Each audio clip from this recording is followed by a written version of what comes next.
नमस्कार, penalty corner में आपका स्वागत है। वैसे तो आमतौर पर हम इस कार्यक्रम में राजस्थान की राजनीति पर चर्चा करते हैं, और आज एक बड़ी घटना हुई है। पूरे देश के न्यायिक प्रशासन के इतिहास में और प्रजातंत्र के इतिहास में, दोनों में बड़ी घटना है। बहुत छोटा सा चुनाव था, चंडीगढ़ के मेयर का चुनाव, और सबसे ऊंची अदालत में जाकर न्याय की गुहार लगाई गई। सबसे छोटे से चुनाव में सबसे बड़ी अदालत ने इंटरवीन किया और जो 8 वोट इनवैलिड करार दिए गए थे, अवैध करार दिए गए थे, उनकी गिनती कराई। कुल 36 वोटर थे, 12 वोट आए थे पीठासीन अधिकारी के अनुसार आपके प्रत्याशी के पास, 16 वोट मिले थे बीजेपी के प्रत्याशी को, और 8 वोट रद्द कर दिए गए थे। वो 8 वोट आम आदमी पार्टी के प्रत्याशी के थे। वो रद्द नहीं होते तो आम आदमी पार्टी का प्रत्याशी मेयर बनता। रद्द होने के बाद जब सुप्रीम कोर्ट का दरवाजा खटखटाया गया तो सुप्रीम कोर्ट ने बड़ा कड़ा रुख अपनाया, सब कुछ देखा, वोट मंगवाए, आज कैसे अवैध घोषित किए गए, क्या किया गया, सब कुछ जाना उन्होंने, और पीठासीन अधिकारी के खिलाफ केस चलाने के लिए भी कहा, और उन 8 वोटों को वैलिड मानते हुए गिनती करवाकर घोषित किया कि मेयर आम आदमी पार्टी के कुलदीप कुमार होंगे। ये एक बड़ी घटना है, इसलिए कि एक बहुत छोटा सा चुनाव, उसमें हुई धांधली को कितने बड़े स्तर पर जाकर सुप्रीम कोर्ट ने नलीफाई किया। बहुत सारे उदाहरण हैं। इंदिरा गांधी का चुनाव भी रद्द किया था इलाहाबाद हाई कोर्ट ने। जगमोहन लाल सिन्हा जस्टिस थे, जिसकी वजह से बाद में इमरजेंसी लगी। एक जगदम्बिका पाल मुख्यमंत्री हुए थे, ओवरनाइट उनको मुख्यमंत्री पद की शपथ दिला दी गई। 24 घंटे में अदालत ने उनके मुख्यमंत्री पद की शपथ को शून्य घोषित कर दिया था, जैसे शपथ हुई नहीं ऐसा मान लिया जाए। 24 घंटे में सरकार बदली। कई बार इसको न्यायिक एक्टिविज्म कहते हैं, कई बार न्यायिक एक्टिविज्म ने, यानी ये जो हमारे 3 बड़े पिलर हैं, जुडिशरी, विधायिका और कार्यपालिका, इसमें जो theory of check and balance है, एक दूसरे को अपनी सीमा लांघने से रोकने की थ्योरी जो है, अमेरिकन थ्योरी, वो हमारे प्रजातंत्र में है। उसका ज्वलंत उदाहरण आज देखने को मिला। किस तरह एक पीठासीन अधिकारी के फैसले में की गई धांधली को सुप्रीम कोर्ट ने इंटरवीन करके नलीफाई किया, शून्य किया, और जो वास्तव में बहुमत लेकर आए थे उनको मेयर घोषित किया। मैं समझता हूँ भारत के लोकतंत्र के इतिहास में इस छोटी सी घटना को भी, कि जो बहुत दूर तक होने वाले असर हैं, इन पर लोगों की नज़र रहेगी। और लोकतंत्र स्वतंत्र है, न्यायपालिका स्वतंत्र है, संविधान के अनुसार रूल ऑफ लॉ है हमारे यहाँ पर, ये इससे साबित होता है। चलिए, आज की दूसरी बड़ी खबर तो ये है कि राज्यसभा की 3 सीटें राजस्थान की थी। तीनों सीटों पर निर्विरोध चुन लिए गए, और सोनिया गांधी भी उनमें एक है कांग्रेस से, जो अब 6 साल तक राज्यसभा में राजस्थान का प्रतिनिधित्व करेंगी। हालांकि इसको अमित शाह ने आज बीकानेर की अपनी सभा में अपमान बताया राजस्थान की जनता का, कि सोनिया गांधी को राजस्थान से चुन के भेजा गया। अब इसमें तो मैं नहीं जाना चाहता, लेकिन 2 बीजेपी के प्रत्याशी जीते, मदन राठौड़ और एक और जो खड़े हुए थे, लेकिन निर्विरोध होना तय था। घोषणा आज हुई है। अब मैं जाना चाहता हूं आज के अमित शाह के दौरे पर। केंद्रीय गृह मंत्री अमित शाह सबसे पहले बीकानेर पहुंचे, कार्यकर्ताओं के साथ साथ बूथ मैनेजमेंट कमेटी की बैठक ली, और उन्होंने जो बंद दरवाजे के भीतर बैठक थी, मीडिया वहाँ अलाउ नहीं था, उसके अंदर उन्होंने जीत का मंत्र दिया। 25 में से 25 सीटें जीतने के लिए क्या करना है, कितनी कड़ी मेहनत करनी है, इसका संदेश दिया। और 3 जो प्रभारी मंत्री थे, उन 3 लोकसभा क्षेत्रों के, उस बीकानेर के, गंगानगर के, उनको कहा उन्हें किस तरह काम करना चाहिए। इसमें अविनाश गहलोत शामिल हैं, गजेंद्र सिंह खींवसर शामिल हैं, सुमित गोदारा शामिल हैं। उनको कहा कि पन्ना प्रमुख तक के काम 2 दिन में निपटाइए। मैं किसी दिन रात को 12 बजे फ़ोन करके आपसे पूछ सकता हूँ, आपको अलर्ट रहना पड़ेगा। तो उन्होंने बूथ मैनेजमेंट को मजबूत करने के लिए और कार्यकर्ताओं को जागृत रखने के लिए संगठनात्मक दृष्टि से क्या क्या काम करने हैं 25 की 25 सीटें जीतने के लिए, इसका मंत्र दिया। 25 सीटें पिछली बार भी एनडीए ने जीती थी, 24 बीजेपी खाते में थी, एक उनके साथ अलाई थे हनुमान बेनीवाल, वो जीते थे। इस बार सभी 25 सीटों पर बीजेपी लड़ेगी, किसी के साथ कोई समझौता नहीं। इसके बाद उदयपुर गए। उदयपुर में उन्होंने बहुत सारी बातें की, राम मंदिर को लेकर बातें की। उदयपुर में उन्होंने सोनिया गांधी को लेकर की, कांग्रेस को लेकर की, और उन्होंने मंत्रियों से तो कहा ही एक धरातल पर काम करें, लेकिन साथ ही कार्यकर्ताओं से कहा है कि पूरी मेहनत के साथ लग जाएं। तो देखते हैं कि जो संकल्प उन्होंने दिलाया 25 की 25 सीटें जीतने का, क्या तो कहा अमित शाह ने अपने कार्यकर्ताओं से उदयपुर में, और क्या कहा मुख्यमंत्री भजनलाल और प्रदेश अध्यक्ष सीपी जोशी। आइए सुनते हैं। हमने वादा किया था हिमाचल में पालमपुर कार्यकारिणी में कि हम राम मंदिर बनाएंगे। भगवान राम जो करोड़ों लोगों के आराध्य है, वो एक कैंट में अपमानित होकर अपना स्थान गंवा कर बैठे थे। मित्रों, एक कांग्रेस पार्टी ने प्रभु श्री राम के मंदिर के मुद्दे को अटका कर रखा, लटका कर रखा, भटका कर रखा। कहीं पर भी इनकी मंशा नहीं थी कि अयोध्या में राम मंदिर बने। हम कहते थे कि हम राम मंदिर बनाएंगे और वहीं बनाएंगे जहां रामलल्ला का जन्म हुआ था, मगर हमें ताने लगाए गए, कब बनाएंगे, कब बनाएंगे। और इस 22 जनवरी 2024 को वो दिन आ गया, मोदी जी ने रामलल्ला की प्राण प्रतिष्ठा कर पूरे भारत को हर्षित और आनंदित कर। आदरणीय प्रधानमंत्री जी के अगुवाई में जो अयोध्या में रामलला इतने 500 वर्षों के बाद दिव्य और भव्य मंदिर में विराजे, उसके बाद कांग्रेस ने जो विरोध किया उस बात को छोड़कर मालवीय जी ने भी कहा अब मैं कांग्रेस को छोड़ता हूं और भारतीय जनता पार्टी को के साथ आता हूं।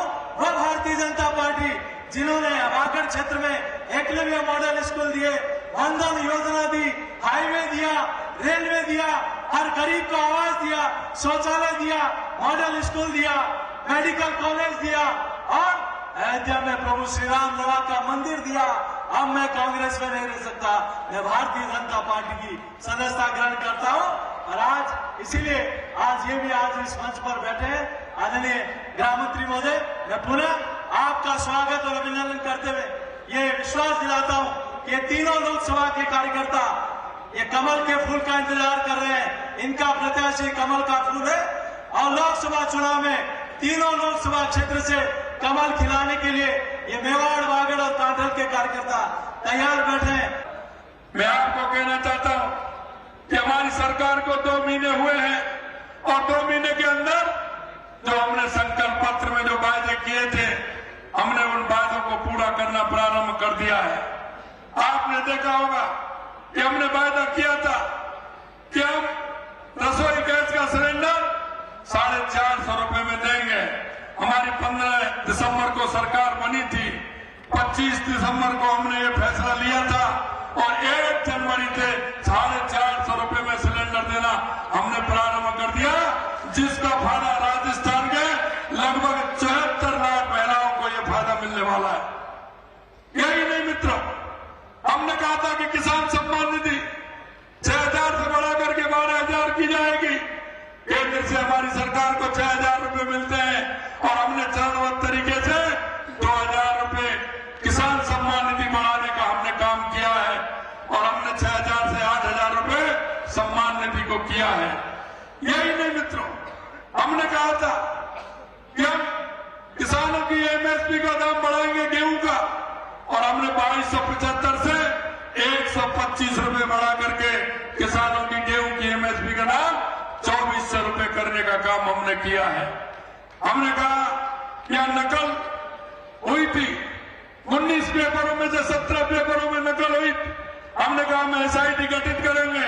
हमने एसआईटी गठित करने का काम किया क्योंकि युवाओं के साथ कुठाराघात हुआ था और हमने एसआईटी गठित भी की और उनको पकड़ना भी प्रारंभ कर दिया। ऐसे हमने 25 लोगों को जिन्होंने नकल कराई थी ऐसे 25। उदयपुर के बाद अमित शाह जयपुर आए। जवाहरनगर स्थित महेश्वरी स्कूल के भव्य सभागार में उन्होंने प्रबुद्ध जन सम्मेलन को संबोधित किया। अनुच्छेद 370 और दूसरी उपलब्धियां गिनाई और भाजपा सरकार का जो रोड मैप है वो उन्होंने सामने रखने की कोशिश की, बुद्धिजीवियों को बताने की कोशिश की कि हम किस रास्ते देश को ले जा रहे हैं। आइए सुनते हैं क्या तो कहा अमित शाह ने और क्या कहा मुख्यमंत्री भजनलाल शर्मा ने। आज लगातार माननीय गृह मंत्री जी के कार्यक्रम, पहले बीकानेर में तीन लोकसभा की प्रबंधन समिति की बैठक, उसके बाद उदयपुर में 3 लोकसभा के बूथ स्तर से ऊपर के कार्यकर्ताओं का सम्मेलन और लगातार अब ये जयपुर राजधानी में ये प्रबुद्ध जन सम्मेलन। जिस तरह से देश के यशस्वी प्रधानमंत्री नरेंद्र मोदी जी के नेतृत्व में हमारा देश आगे बढ़ रहा है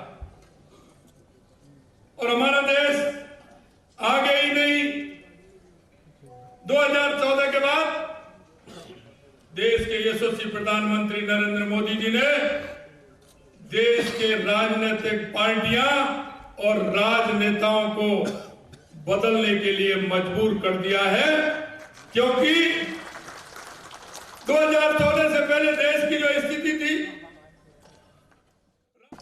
आप सब प्रबुद्ध जनों के माध्यम से राजस्थान की जनता का धन्यवाद भी करने आया हूं और आशीर्वाद भी मांगने आया हूं। धन्यवाद इसलिए कि 2014 में हम आपके सामने आए, झोली फैलाई, आपने कमल से हमारी झोली भर दी। 25 की 25 सीटें भारतीय जनता पार्टी। 2019 में हम आए, हमने हमारी झोली फैलाई, फिर से एक बार आपने मोदी जी पर भरोसा करा और सभी सीटें, और अभी विधानसभा का चुनाव आया, हम आपके सामने आए। हमने कहा डबल इंजन सरकार बनाइए, राजस्थान के विकास के लिए डबल इंजन सरकार जरूरी है। आपने फिर से एक बार मोदी जी को भरोसा किया और भजनलाल जी को मुख्यमंत्री, और आशीर्वाद इसलिए मांगना है कि 10 साल के अंदर भारत के गौरव को पाताल से आसमान तक पहुंचाने का काम श्री नरेंद्र मोदी जी ने, नरेंद्र मोदी जी ने इस देश की जनता के सामने, इस देश के युवाओं के सामने, इस देश की माताओं के सामने, इस देश के किसान और प्रबुद्ध जनों के सामने एक लक्ष्य रखा है। बहुत पिछड़ गए हम, विकास की रेस में काफी पिछड़ गए। अब समय आ गया है दुनिया में सर्वप्रथम भारत हो इसका, और 2047 तक भारत आत्मनिर्भर भी होगा और सबसे पहले भी होगा, ये संकल्प लेंगे।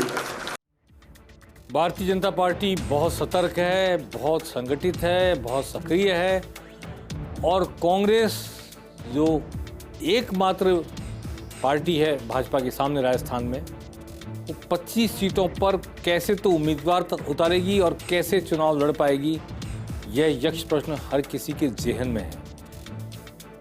और भाजपा भी जब उम्मीदवार उतारेगी तो क्या विधानसभा चुनाव में हारे हुए सांसदों को और दूसरे हारे हुए लोगों को क्या मौका देगी, खासतौर पर राजेंद्र राठौड़, सतीश पूनिया, इन दोनों को अजमेर और राजसमंद से चुनाव लड़ाने की चर्चा है। राजेंद्र राठौड़ को जयपुर ग्रामीण से चुनाव लड़ाने की भी बात चल रही है।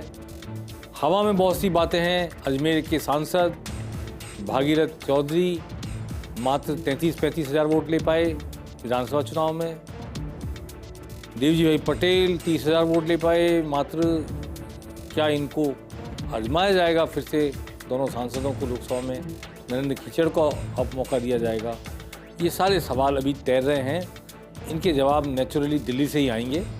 दिल्ली से क्या राजनीति बनती है, क्या रणनीति बनती है, क्या नीति बनती है, उसके बाद हमें पता लगेगा। भाजपा ने फिलहाल कांग्रेस के एक बड़े दिग्गज को लिया अपने साथ। कल महेंद्र जीत सिंह मालवीय के आए, सब जगह चर्चा चल पड़ी कि एक के बाद एक कितने कांग्रेस के दिग्गज, यशपाल मिर्धा आते हैं क्या, और बहुत सारे पूर्व मंत्रियों के नाम, राजेंद्र यादव का नाम लिया जा रहा है, कटारिया का नाम लिया जा रहा है कि क्या ये एक के बाद एक बीजेपी में शामिल होंगे। कल मैंने समीक्षा की थी थोड़ी सी महेंद्र जीत सिंह मालवीय की, जो आज कह रहे हैं कि मैं अखिल भारतीय विद्यार्थी परिषद में था 35 साल पहले। आज 35 साल बाद वहाँ गया हूँ तो वो मेरे घर पहुँचा हूँ मैं। 35 साल तक उनको घर याद नहीं आया, कोई बात नहीं, घर याद आया। पर सबसे बड़ी दो बातें मैं कहना चाहता हूँ कि सांसद कनकमल कटारा बीजेपी के डूंगरपुर से हैं। इस बार मौका बीजेपी के व्यक्ति, बांसवाड़ा के व्यक्ति को दिया जाएगा। लेकिन जिस व्यक्ति ने 30 साल तक बीजेपी को कोसा है कांग्रेस के मंच पर, और कांग्रेस के टिकट पर चुनाव लड़के चुनाव दर चुनाव शिकस्त दी बीजेपी को, बीजेपी के कार्यकर्ताओं को, उस व्यक्ति को भारतीय जनता पार्टी के कार्यकर्ता कैसे अपना नेता स्वीकार करेंगे, ये देखने वाली बात होगी। इस वक्त ये बात भी कहना चाहता हूँ, एक नेता है वहाँ पे हकरू मैडिया। हकरू मैडिया को बांसवाड़ा से चुनाव लड़ने से रोका गया था विधानसभा का, और ये आश्वासन दिया गया था कि आपको लोकसभा चुनाव लड़ाया जाएगा, ऐसा मेरी जानकारी में। कोई मना भी कर सकते हैं, लेकिन मेरी जानकारी में है कि ऐसा आश्वासन दिया गया था। हालांकि बांसवाड़ा की वो सीट फिर भी बीजेपी हारी, लेकिन हकरू मैडिया इस उम्मीद से थे, उस जगह के आदिवासी नेता है और उनका बड़े लोकप्रिय नेता है वहाँ के। उनको ये विश्वास था कि लोकसभा चुनाव में पार्टी उनको उतारेगी। अब महेंद्र जीत सिंह मालवीय के आने के बाद उनकी क्या सोच होगी या पार्टी का क्या फैसला होगा उन दोनों को लेके, इस पर सबकी नज़र रहेगी। एक बात और मेरे को आज बीजेपी के कुछ ऐसे लोगों ने कही जिनके बागी नेताओं ने चुनाव जीत लिया विधानसभा का। उन बागियों में बहुत सारे लोग ऐसे थे जो बीजेपी विचारधारा के थे, और जीतते ही बीजेपी कार्यालय पहुंच भी गए जयपुर। कहा हम तो आपके ही हैं, आप ही के रहेंगे। लेकिन उनका साथ देने की वजह से जिनको निकाला गया था पार्टी से, उनको लेने के बारे में कोई चर्चा कहीं है क्या, जबकि उनके द्वारा सपोर्ट किए गए नेता जीत कर आ गए विधानसभा में, और उनमें से अधिकांश के पीछे आरएसएस के लोग ही थे, चुनाव लड़ने के पीछे बीजेपी के लोग ही थे। तो एक ऐसे नेता ने, जिन्हें पार्टी ने निष्कासित कर रखा है, आज महेंद्र जीत सिंह मालवीय की कांग्रेस से भाजपा में आने पर एक टिप्पणी की, घर के पूत कंवारा डोले पड़ोसिया का फेरा। तो ये जो घर के पूत हैं जिन्हें आपने विधानसभा चुनाव में किन्हीं वजहों से निकाल दिया, वो 20 साल से, 25 साल से, 30 साल से आपकी पार्टी का झंडा लेकर खड़े थे, और उनके नेता जो चुनाव जीतकर विधायक बन गए, वो भी आपके प्रति आस्थावान हैं, आपको भले उनकी जरूरत हो या ना हो, पर लोकसभा चुनाव में उनके समर्थक आपको चाहिए, उनका सहयोग आपको चाहिए, वो आपके अभियान का हिस्सा बने। तो क्या भारतीय जनता पार्टी को जैसे कांग्रेस से वो लेकर आ रही है नेताओं को, वैसे ही अपने उन नेताओं को वापस पार्टी में शामिल करने के बारे में नहीं सोचना चाहिए? ये प्रश्न मैं आज पेनल्टी कॉर्नर के माध्यम से भारतीय जनता पार्टी के सामने रखकर जा रहा हूँ। ये निश्चित है कि राज बीजेपी का रहेगा 5 साल। ये भी निश्चित है कि लोकसभा में जो नतीजा आ रहा है वो सबको एक तरह से दिखाई सा दे रहा है, राजस्थान का तो कम से कम। उसके बाद क्या वो लोग जो भाजपा का झंडा लेकर पिछले 25 साल से कार सेवा में भी गए, कहाँ जब नाम लेवा नहीं था कोई पार्टी का तब भी वो बीजेपी का झंडा लेकर खड़े थे, किन्हीं स्थानीय मुद्दों पर, किन्हीं वजहों से वो भाजपा के सामने बगावत करने वाले प्रत्याशी के साथ खड़े हो गए, उनमें बहुत सारे लोग संघ के हैं, संघ परिवार के, विचार परिवार के। उनकी आस्था निष्ठा पर कोई संदेह नहीं। क्या वो पार्टी के दरवाजे के बाहर खड़े रहेंगे और टुकुर टुकुर निहारते रहेंगे कि पार्टी हमारी तरफ देखती है या नहीं, या जो विधायक उनके समर्थन से जीत कर आए निर्दलीय, वो उन्हें पार्टी में वापस लाने की कोई कोशिश करते हैं या नहीं, ये एक राजनीति का अहम मुद्दा होने वाला है। मैं इशारे में अपनी बात कहकर जा रहा हूँ। नमस्कार।